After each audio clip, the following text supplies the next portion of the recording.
এক ব্যক্তি এত পাপ করেছে যে শেষে মৃত্যুর সময় সে সন্তানদেরকে ডাকছে, ডেকে বলছে যে আমি যখন মারা যাব আমার লাশটাকে তোমরা কবর দিও না, যদি আল্লাহ পাক আমাকে ধরতে পারেন তাহলে খবর আছে আমার।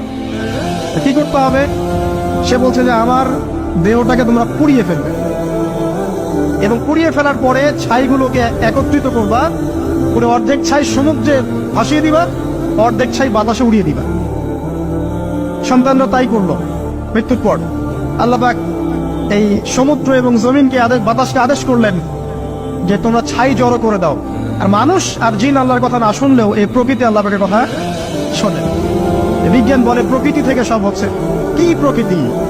প্রকৃতি কি, কাকে বলে? মানুষকে আল্লাহর ইবাদতকে বাদ দিয়ে প্রকৃতি পূজায় নিয়ে গেছে।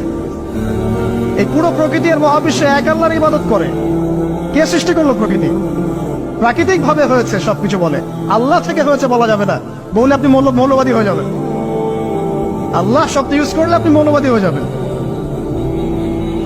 ধর্মতাত্ত্বিক শব্দগুলোকে আস্তে আস্তে উঠিয়ে দেওয়া হয়েছে। দেখবেন যুক্তি, বিজ্ঞান, দার্শনিক শব্দগুলোকে আনা হয়েছে। এটাও টেকনিক্যালি করা হয়েছে।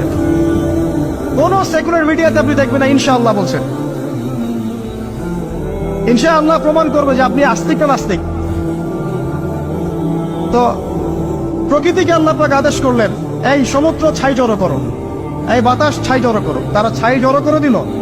এই ব্যক্তিকে বলা হচ্ছে তুমি জীবিত করে, আল্লাহ পাক বলছেন তুমি যে এই কাজটা করেছিলে, লিমা ফাআলতা হাদা, তুমি এই কাজটা কেন করেছো?